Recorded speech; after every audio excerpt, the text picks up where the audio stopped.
Kenapa ketika kita mengalami kekecewaan itu butuh waktu lama sekali untuk sembuh?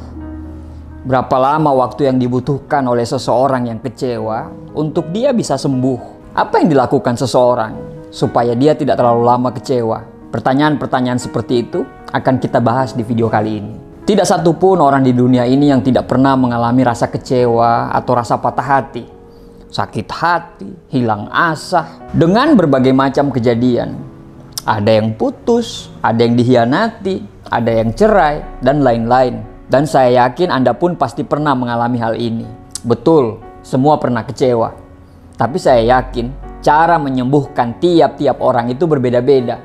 Ada yang cepat sembuh, ada yang lama sembuhnya, ada yang bahkan sampai saat ini, sampai sekarang ini, bahkan tidak sembuh-sembuh, bahkan sampai trauma. Ketika kita terpuruk gara-gara sakit hati, kita kecewa, kita down berhari-hari, sampai-sampai orang-orang sekitar kita itu jadi bete. Move on dong, masa kamu kayak gini terus? Kasihan sama masa depan. Udah dari tahun lalu loh kamu menutup diri. Ayolah, buka dirimu. Dan berbagai macam pernyataan-pernyataan yang lainnya. Gini, ketika kita mulai mengalami patah hati atau rasa kecewa, pasti akan membuat kita jadi stres. Dan ketika kita stres, tubuh kita ini akan memproduksi hormon adrenalin dan kortisol itu secara berlebihan. Denyut jantung itu akan sangat meningkat dan kesehatan jantung kita pun makin terancam. Sistem imun itu akan turun dan kita sangat gampang terserang penyakit. Jadi memang suka nggak suka, kecewa ini harus segera sembuh. Berapa lama bisa sembuh? Menurut sebuah penelitian dari Journal of Positive Psychology, dibutuhkan sekitar 11 minggu untuk kita menjadi lebih baik dari rasa kecewa kita. Ada juga yang bilang 11 bulan, tapi yang 11 bulan ini khusus untuk kecewa karena kita patah hati. Tidak ada waktu yang pasti sih seseorang itu akan bangkit dari kondisi itu. Tapi akan terdapat beberapa fase yang bisa menjadi tanda bahwa kita sudah mulai pulih dari patah hati yang kita rasakan atau rasa kecewa yang kita rasakan. Fase pertama, orang itu sudah bisa membuka diri kepada orang lain. Pada umumnya, orang yang patah hati itu malas untuk berkenalan dengan orang lain. Karena ya mungkin dia terpaku dan terfokus pada orang yang membuat dia kecewa. Mungkin mantan pasangan atau orang yang semua yang membuat dia kecewa. Tapi jika dia mulai membuka diri terhadap orang lain, maka hal itu adalah kabar baik bahwa dia itu sudah berada di fase pertama, dia sudah mulai melupakan rasa kecewa dia. Untuk fase kedua, orang itu sudah tidak mulai merasa cemas atau sudah tidak merasa sangat sedih saat mendengarkan nama orang yang membuat dia kecewa. Tahapan sakit hati yang paling parah itu sebenarnya adalah ketika kita langsung menangis, ketika kita langsung stres, cemas, bahkan jantung sampai berdebar ketika kita mendengarkan nama orang yang membuat kita kecewa atau patah hati tadi. Ketika kondisi di atas tidak lagi terjadi, hal itu menjadi tanda bahwa Anda akan segera pulih dari rasa kecewa dan rasa sakit hati. Fase ketiga, ketika kita sudah mulai berdamai dengan diri kita sendiri. Dengan semakin cepat kita bisa berdamai dengan diri kita sendiri, maka semakin cepat juga rasa sakit hati atau rasa kecewa itu akan hilang dari hati kita. Karena kita tidak bisa memaafkan atau berdamai dengan orang lain kalau kita tidak berdamai dengan diri kita sendiri. Nah sekarang, apa obat yang paling mujarab untuk mengobati rasa kecewa kita? Yang pertama, cintai diri sendiri. Cara move on yang paling mujarab adalah mencintai diri sendiri. Ya, betul, itu semua tidak gampang. Tapi percayalah, itu adalah hal yang sangat penting. Kita berhak untuk mendapatkan kehidupan terbaik dalam hidup ini. Dan ketika kita masih kecewa, sama saja kita merusak pikiran kita, merusak hati kita, dan merusak badan kita sendiri. Memaafkan segala kesalahan yang sudah lalu, itu adalah langkah pertama untuk mencintai diri sendiri. Dan percaya aja, suatu saat kita akan mendapatkan yang terbaik. Yang kedua, terbuka terhadap perasaan sedih dan sakit hati. Tidak sedikit orang yang berpura-pura, aku baik-baik saja kok, aku nggak apa-apa kok. Padahal sedih, marah, kecewa itu masih gede banget di hati dia. Akui semua perasaan itu. Karena menerima perasaan-perasaan seperti itu memudahkan kita untuk bisa sembuh dari perasaan sedih. Selain itu, kita tidak bisa menghadapinya tanpa merasakan terlebih dahulu. Ya, meskipun begitu, memang perlu diingat bahwa membiarkan diri untuk merasakan itu tidak sama dengan mengembangkan pikiran-pikiran negatif yang ada di kepala kita, menguasai hati dan pikiran kita. Kita cuma ingin mengakui, bukan untuk berprasangka negatif. Yang ketiga, jangan menyalahkan diri sendiri terlalu lama. Pola pikir tidak bahagia, sedih, depresi, stres, pusing, itu akan dirasakan saat pasangan kita atau teman kita memutuskan hubungan itu secara sepihak. Maka pihak yang diputuskan itu melakukan kritik yang terlalu keras terhadap dirinya sendiri. Padahal kritik itu adalah musuh paling besar. Dia akan datang dalam diri kita. Suara-suara negatif yang hidup dalam kepala kita kemudian harus dapat kita kelola agar tidak menyakiti diri kita sendiri. Bukannya kita bisa bangkit dan melangkah maju, kita malah semakin terpuruk, dan jika terus didengarkan, kritikan itu akan menguasai diri kita. Jadi salah satu cara terbaik untuk move on adalah tidak melakukan kritik terhadap diri sendiri. Yang keempat, sadarilah bahwa kecewa itu adalah bagian kecil dari kehidupan kita. Putus hubungan dengan pasangan, itu bukan berarti dunia kita itu berakhir. Kita boleh rasa sedih, namun jangan menganggap akhir dari hubungan itu sebagai akhir dari kehidupan kita. Setiap orang tentunya pernah mengalami situasi yang tidak menyenangkan dalam hidup dia. Makanya, salah satu cara move on terbaik adalah dengan menjadikan hubungan yang telah kandas sebagai bagian terkecil, bukan sebagai pusat kehidupan kita. Percaya saja bahwa Anda tidak membutuhkan orang, tidak membutuhkan benda, atau tidak membutuhkan apapun untuk menjadi satu kesatuan yang utuh seperti dulu lagi. Yang kelima, curhat isi hati kita kepada orang-orang terdekat. Curhat ini adalah salah satu cara terbaik untuk move on.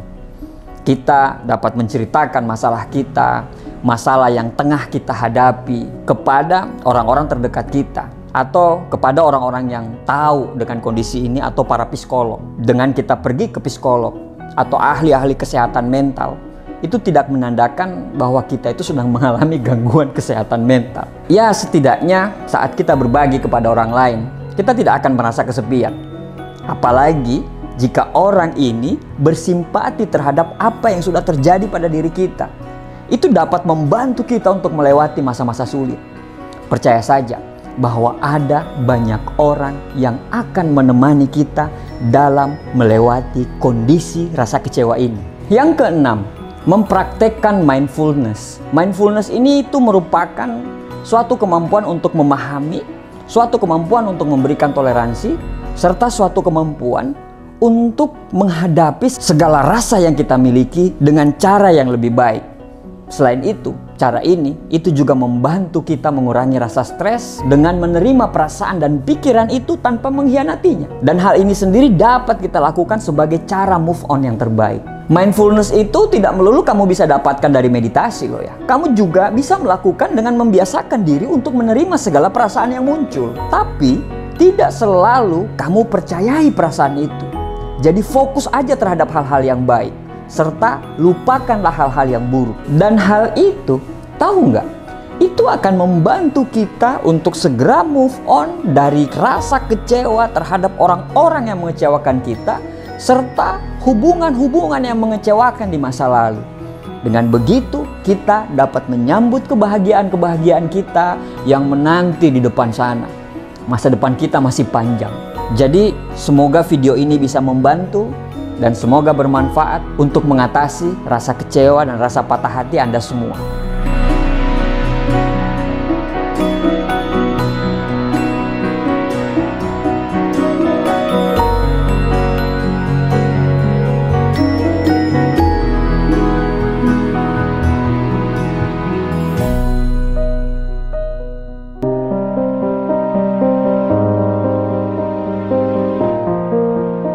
Jadi orang baik itu lucu juga ya. Sudah dihianati berkali-kali, sudah dibohongi berkali-kali, tapi kita itu selalu percaya dan selalu memaafkan. Sudah ditinggalkan berkali-kali, sudah direndahkan berkali-kali, tapi nggak tahu kenapa kita selalu tidak bisa membalas dengan perbuatan yang sama yang seperti mereka lakukan kepada kita. Kita sudah berusaha menjadi orang baik, namun kita selalu mendapatkan luka hati yang teramat dalam. Kita sudah berusaha menjadi orang yang peduli, namun kepedulian kita selalu tidak dipahami. Bahkan hati kita sengaja dilukai untuk membuat sakit hati yang sangat dalam. Kita rela menyeberangi lautan untuk dia, tapi dia tidak mau merepotkan diri untuk melompati genangan air sedikit pun untuk kita. Kita selalu percaya pada mereka, tapi kepercayaan kita selalu disalahgunakan. Berkali-kali memaafkan, tapi berkali-kali juga disakiti. Berkali-kali juga kita maafkan. Kita sudah berjuang, tapi kita tidak pernah diperjuangkan. Kita sudah mencintai, tapi cinta kita selalu bertepuk sebelah tangan. Perbuatan kita sepertinya tidak ada arti di mata mereka. Jangankan dianggap penting, kata terima kasih pun tidak pernah terucap sesudah apa yang kita lakukan pada mereka. Kita menganggap mereka spesial, tapi bagi mereka, kita itu biasa saja. Kita menganggap mereka penting, tapi mereka menganggap kita kalau mereka ada kepentingan. Bagi kita, mereka itu segalanya. Tapi bagi mereka, kita itu hanyalah orang yang bisa dimanfaatkan. Orang-orang datang dalam hidup kita hanya karena mereka butuh. Tapi saat mereka senang, mereka tidak berada di samping kita. Kita selalu menganggap mereka itu dunianya. Tapi bagi mereka, kita itu bukan dunianya mereka. Ya, bukan tidak boleh jadi orang baik. Tapi buat apa menjadi orang baik kalau hati kita tidak bahagia? Bahagianya kita itu lebih penting daripada semuanya. Jadi mulai sekarang, pendapat saya, berhentilah untuk menjadi orang baik. Karena baik itu belum tentu benar. Tapi jangan juga jadi orang jahat. Mulai sekarang, kita berpikir dan belajar bagaimana untuk menjadi orang bijak. Karena bijak artinya kita seimbangkan antara hati kita dan logika kita. Lalu apa perbedaan antara orang baik dan orang bijak? Pertama, orang bijak tidak berharap orang lain itu juga baik terhadap dirinya. Seringkali kita melakukan perbuatan baik tuh karena berharap kebaikan kita juga akan dibalas oleh orang lain. Kita berpikir bahwa jika kita berbuat baik, maka orang lain pun akan berbuat baik sama seperti apa yang kita lakukan. Tapi pada saat orang lain itu tidak berbuat baik, kita malah kecewa. Orang bijak, dia tidak mempunyai harapan bahwa kebaikannya itu juga akan dibalas. Ketika dia berbuat baik, ya dia berbuat baik saja, tidak berharap balasan. Orang bijak berbuat baik karena memang dia bahagia dengan perbuatan itu. Bagi orang bijak, kebaikan yang dia lakukan menunjukkan siapa diri dia. Bagaimana orang lain membalasnya, itu menunjukkan siapa diri mereka. Jadi, berhenti berharap orang lain menjadi baik dengan kita. Kita berbuat baik karena memang kita bahagia melakukannya. Kedua, orang baik tidak tahu kapan harus bilang tidak. Kebaikan itu sering dia lakukan dengan selalu berkata iya pada semua kemauan orang. Ini bukan baik, tapi ini gak enak hati. Dan orang-orang seperti ini itu gampang sekali dimanfaatkan. Kita kadang mengabaikan kebahagiaan diri kita sendiri demi untuk orang lain bisa bahagia. Ya sudah beda tipis mana baik dan mana bodoh. Sedangkan orang bijak tahu kapan bilang iya dan tahu kapan bilang tidak. Orang bijak hidup pada prioritas. Sekali lagi, hidup pada prioritas. Dia hidup bukan untuk menyenangkan hati orang lain, tapi dia hidup untuk memprioritaskan diri dia sendiri. Ketika dia bilang iya, berarti memang itu prioritas dia. Tapi ketika dia bilang tidak, berarti ada prioritas lain yang dia prioritaskan. Yang ketiga, orang baik berbuat baik agar diterima oleh orang lain dalam satu circle pertemanan. Orang baik berharap lebih ketika dia sudah berbuat baik. Sedangkan orang bijak, pasti dia berada dalam satu circle yang satu frekuensi dengan diri dia. Orang bijak sebelum dia berteman dengan orang lain, dia terlebih dahulu berteman dengan diri dia sendiri. Ketika dia sudah berteman dengan diri dia sendiri, sahabat sejati pasti akan datang. Hanya mereka yang berteman dengan diri mereka sendiri yang bisa mendapatkan sahabat sejati. Mereka berfokus menjadi versi terbaik diri mereka sendiri. Dan sahabat sejati itu datang dengan sendirinya. Keempat, bagaimana menggunakan logika ketika kita berhubungan dengan orang lain.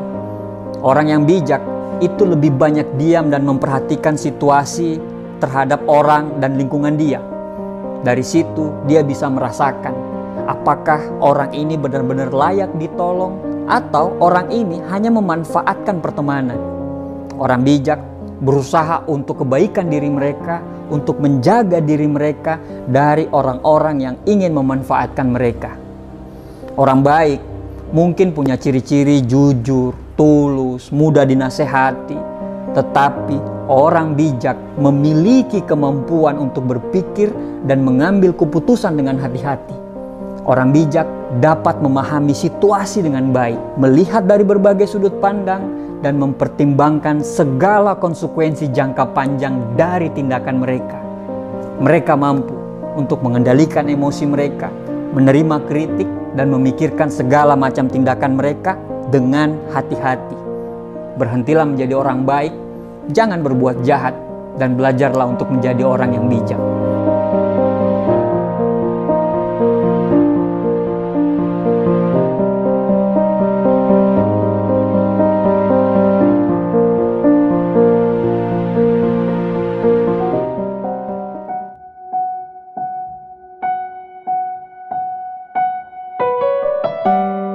Level bahagianya orang itu berbeda-beda loh. Level bahagia orang itu tidak sama satu sama lain. Ada orang yang punya gaji 1 juta aja udah seneng. Ada orang yang matematikanya dapat nilai C aja dia udah seneng. Ada orang yang bisa beli handphone harga 1 juta dan kemudian dia posting di media sosial. Dia udah sangat senang sekali. Ada orang yang bisa jalan-jalan ke mall. Dia itu sangat senang sekali. Ada orang yang bisa makan di restoran cepat saji bersama keluarganya. Dia sudah sangat senang sekali. Ada orang yang bisa jalan-jalan ke kebun binatang di samping rumahnya. Dia sudah sangat senang sekali. Bahkan mereka melakukan live di media sosial untuk menunjukkan betapa senangnya mereka. Dan mereka posting foto-foto mereka di media sosial. Tapi ada aja sebagian orang yang melihat itu, mereka melihat postingan mereka itu nyinyir. Dan mereka berkata, baru kayak gitu aja udah seneng. Baru ke kebun binatang aja udah seneng, udah bangga. Norak banget. Baru bisa beli handphone gitu aja udah seneng. Norak amat sih itu keluarga. Gini ya, mungkin bagi Anda, handphone 1 juta itu adalah handphone tukang kebun Anda di rumah. Mungkin bagi Anda, nilai C matematika di keluarga Anda itu adalah aib. Mungkin biasa aja bagi Anda untuk jalan-jalan ke mall. Anda bahkan sampai tiap hari. Makan di restoran mewah itu biasa aja bagi Anda. Mungkin bagi Anda, jalan-jalan ke kebun binatang itu nggak perlu diposting. Karena yang harus diposting itu adalah jalan-jalan ke luar negeri. Tapi, saya ingatkan ya, tingkat kesenangan dan kebahagiaan orang itu berbeda-beda satu sama lain. Tiap orang itu tidak sama. Jadi tidak perlu nyinyir, apalagi menyindir dengan apa yang mereka lakukan, dengan apa yang mereka bahagiakan. Dan Anda berkata walaupun itu dalam hati, baru gitu aja udah seneng. Norak banget itu keluarga. Mungkin kesenangan yang mereka rasakan adalah tingkat paling rendah dari kesenangan apa yang Anda rasakan. Mungkin kebahagiaan yang mereka tunjukkan adalah kebiasaan hari-harimu mungkin. Jadi gak perlu merusak hatimu dengan nyinyir terhadap kesenangan tiap-tiap orang. Apalagi sampai menghina. Memang cuma dalam hati. Tapi bukankah kata-kata yang keluar, tindakan yang kita lakukan itu berasal dari hati dan pikiran kita. Udahlah, tersenyum aja melihat orang lain yang bahagia. Karena tiap-tiap orang punya definisi bahagia mereka masing-masing kok. Tiap orang pasti ingin hidup dalam lingkaran kebahagiaan mereka masing-masing. Dan mereka berjuang untuk mendapatkan kebahagiaan dan kesenangan orang itu. Dan apa sih yang membuat Anda nyinyir dengan bahagianya orang lain? Apa sih yang membuat Anda sampai berkata bahwa mereka norak? Iri? Kan nggak juga. Atau jangan-jangan Anda pingin mereka tidak bahagia karena mungkin Anda belum bahagia. Jadi saya ingatkan sekali lagi, derajat kebahagiaan tiap orang itu berbeda-beda. Jangan jadi orang yang tanpa sadar gemar merusak kebahagiaan orang lain. Jangan jadi orang yang selalu senang melihat orang susah dan susah melihat orang bahagia. Jangan jatuhkan harga diri orang lain dengan kata-kata maupun perbuatan yang merendahkan mereka. Ada orang yang baru beli motor, kita bilang, paling-paling nyicil. Ada tetangga yang baru bisa beli mobil, terus kita bilang, alah paling-paling second. Gitu aja bangga. Saat mereka terlihat tidak bahagia dengan kata-kata kita, akhirnya kita pun bahagia. Kasihan sekali hati kita rusak karena bahagia dan senang melihat orang lain tidak bahagia. Orang yang sering nyinyir dan sering berkomentar jelek terhadap bahagianya orang lain adalah orang yang sesungguhnya belum bahagia. Karena orang-orang yang benar-benar bahagia adalah orang-orang yang bijaksana. Karena hidupnya berkelimpahan berkah bahagia. Akhirnya dia tidak punya waktu untuk nyindir, nyinyir, melihat kehidupannya orang lain. Bahagia itu adalah idaman setiap orang yang bernafas di muka bumi ini. Namun pada dasarnya saya beranggapan bahwa kebahagiaan itu berasal dari diri sendiri. Kita tidak bisa membandingkan level kebahagiaan kita dengan level kebahagiaan orang lain. Tapi terkadang kita sebagai manusia menganggap kebahagiaan itu sama satu sama lainnya. Setiap orang di dunia ini itu berhak loh untuk bahagia. Siapapun dia, dari kalangan manapun dia. Kita lahir tidak sama. Cara bahagia tiap-tiap orang juga berbeda-beda. Jangan paksakan semua orang untuk menikmati kebahagiaan yang sama seperti kita. Bila Anda tidak suka, bila Anda anggap itu norak, bila Anda anggap itu berlebihan, silahkan diam. Nggak usah nyinyir, apalagi menyindir, apalagi menyindir dengan kata-kata yang tidak pantas diucapkan. Biarkanlah mereka bahagia dengan apa yang mereka lakukan dan apa yang mereka dapatkan. Kan tidak merugikan Anda juga. Harusnya kita itu bahagia. Harusnya kita itu bersyukur melihat mereka bahagia. Tapi kalau tidak bisa, sekali-kali coba tanyakan pada diri Anda sendiri yang masih sibuk ngurusin kehidupan orang. Mereka yang norak atau Anda yang iri? Mereka yang tidak tahu cara menikmati hidup atau Anda yang tidak punya kehidupan? Mereka yang berlebihan atau Anda yang kekurangan? Sudahlah, biarkan orang lain bahagia dengan cara mereka masing-masing selama tidak merugikan kita. Jangan rusak bahagia dan kesenangan mereka dengan selalu mengkerdilkan mereka. Kita ini beda loh, kita itu tidak sama. HP yang kamu anggap norak itu didapat dengan bersusah payah loh. Nilai yang kecil menurut Anda itu didapat dengan usaha yang hebat loh. Restoran tempat mereka makan bareng keluarga yang itu menjadi kebiasaan hari-harimu, mungkin itu suatu momen langka bagi keluarga mereka. Karena mereka baru kali itu makan di restoran itu. Liburan yang Anda anggap norak itu, mungkin itu adalah liburan terhebat untuk keluarga mereka. Dan mereka sangat menikmati liburan tersebut dan mereka menunggunya selama bertahun-tahun. Dan jika Anda masih menganggap kalau bahagia itu harus dengan cara Anda, harus dengan bahagianya Anda, sebaiknya ya Anda tinggal di hutan aja. Daripada Anda sibuk mengatur kebahagiaan orang lain supaya Anda bisa bahagia. Jadi sudahlah, urus bahagia kita masing-masing. Tidak perlu merasa terusik, apalagi kita menilai.